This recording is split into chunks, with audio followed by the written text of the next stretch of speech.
ভিডিওটা যে আসবে বা এই ট্রাভেল সিরিজটা যে আসবে এবং এত তাড়াতাড়ি আসবে তো ঠিকই, তবে হ্যাঁ এত তাড়াতাড়ি আসবে আমি কোনো দিনও এক্সপেক্ট করিনি। প্রচণ্ড টেনশন। ফাইনালি আমরা পৌঁছে গেছি, আর একটা বন্ধুর অপেক্ষা করছে, ওই জন্য মানে বুঝতে পারছি না আমাদের সাথে ওদের প্র্যাঙ্ক করছে কি না। ফোন সুইচ অফ, টেনশন হচ্ছে একটা।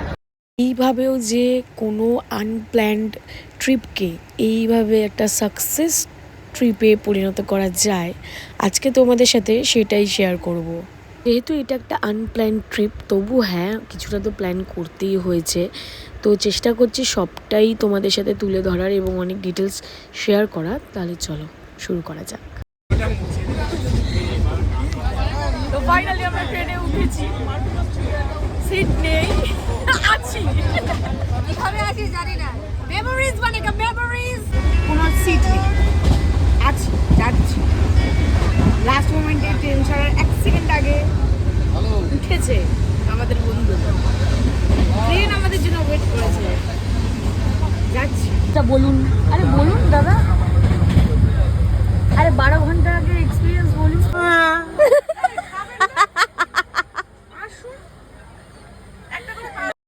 হ্যাঁ ঠিক এই রকমই প্রচুর মজাদার এবং পাগলামিতে ভরা হিমাচল প্রদেশে সিরিজের পার্ট 1-এ তোমাদের সবাইকে স্বাগত। পার্ট 1-এ থাকছে আমরা কিভাবে কালকাতে গিয়ে পৌঁছালাম উইদাউট টিকিট। প্ল্যানিংয়ের শুরুটা হয়েছিল 14ই মার্চ এবং ট্রেন ছিল আমাদের 14ই মার্চ। আমাদেরই আরেকটা গ্রুপ আছে যাদের সঙ্গে আমরা লাস্ট ট্রিপ করেছিলাম কেদারনাথ, এবং তারপরে টাইম অ্যাডজাস্টমেন্ট হয় না বলে আর যাওয়া হয় না।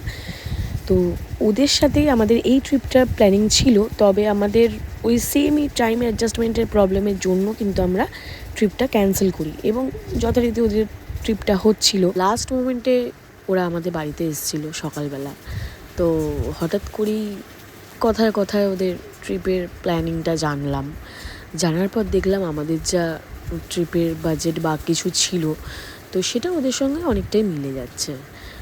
তারপর হঠাৎ করেই মনে হলো চলো বেরিয়ে পড়ি, যা হবে দেখা যাবে, ব্যাস তারপরেই এটা ঘটল। ট্রেনের খাওয়াটা তো তোমরা দেখলেই, আসছি এরপরে খাওয়া নিয়ে অনেক কিছুই আছে।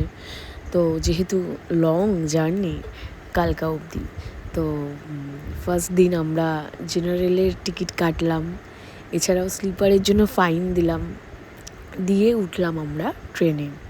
এবার বুঝতেই তো পারছো ট্রেনে ওঠার আগেও আমরা দাঁড়িয়েছিলাম, কেন কি আমাদের একটা বন্ধু আসা বাকি ছিল। আর শুধু আসা বাকি ছিল না, ও মনে হয় উঠতেই পারতো না, ও না শুধু আমরা উঠতে পারতাম না, কারণ আমাদের মোটিভ এটাই ছিল যে আমরা যদি যাই তাহলে 4 জন একসাথেই যাব, এবং যদি এন্ড মোমেন্টে আমাদের ক্যান্সেল করতে হয় তাহলে আমরা 4 জনই যাব না।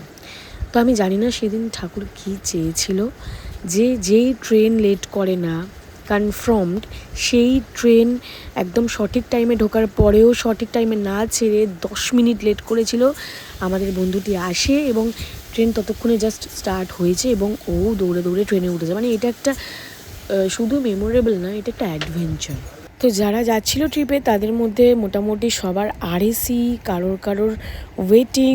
মেইন যারা 8 জন যাচ্ছিল তাদের মধ্যে কিছু জনের আরএসি, কিছু জনের কনফার্মড, সব নিয়ে কিন্তু আমরা আরও 4 জন, মানে ওরা যে কিভাবে অ্যাডজাস্ট করেছে এবং আমরা সবাই মিলে এতটা এনজয় করেছি ট্রিপে, সেটা তোমাদের পরবর্তী সমস্ত পার্টগুলোতে তোমরা দেখতেই পাবে। যেহেতু মার্চ মাস, সেই জন্য আমাদের স্লিপারেও অতটা প্রবলেম হয়নি যে খুব গরম করেছে এরকম নয়, এবং কিছু সময় আমরা এসিতেও যাই, যেহেতু বাকি বন্ধুবান্ধব গ্যাংরা সমস্ত ওখানে রয়েছে, এবং এসি কোচে যারা ছিলেন মানে পারিপার্শ্বিক লোকজন তারাও এতটা ভালো ছিলেন, আমাদের এতটা হেল্প করছিলেন, এবং সত্যি ওটাতে আরও আমাদের যাত্রাটা স্মুথ হয়ে যায়। দুপুরে আমি ট্রেনে যে লাঞ্চটা করেছিলাম তোমাদের সাথে শেয়ার করেছি, তবে লাঞ্চটায় যে খাবারের কোয়ালিটি এত বাজে, আমি জানি না কেন এতগুলো টাকা নেওয়ার পরেও একটা নিম্নমাত্র স্বাদের আমাদেরকে খাবার প্রোভাইড করা হয় না।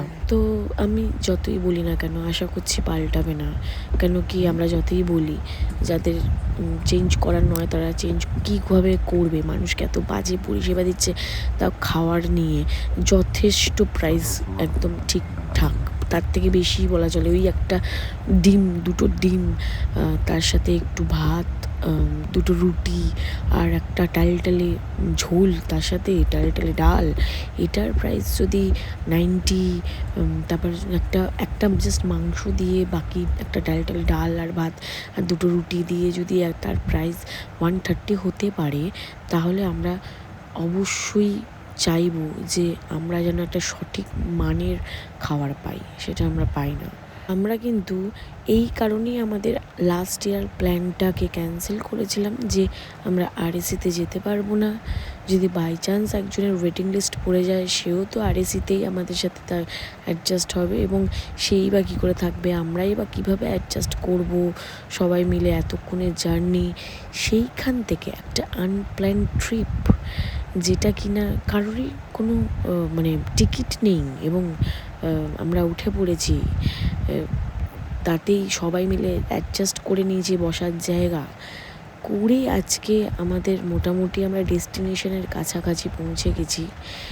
এটা আমার কাছে সত্যিই একটা অন্যরকম আলাদা একটা ফিলিংস। আর এই এত কিছুর পরে আমরা ফাইনালি এসে পৌঁছাই কালকাতে। হ্যাঁ, ঠিকই দেখছো, কালকা। তো এখান থেকে আমাদের যাত্রা শুরু সিমলার জন্য। আর এর পরের পার্টে আমি নিয়ে আসবো যে আমরা কিভাবে কালকা থেকে সিমলা যাচ্ছি, তারও তো রয়েছে মানে অ্যাডভেঞ্চার থাকছে এই ট্রিপে। দেখা হচ্ছে নেক্সট পার্টে।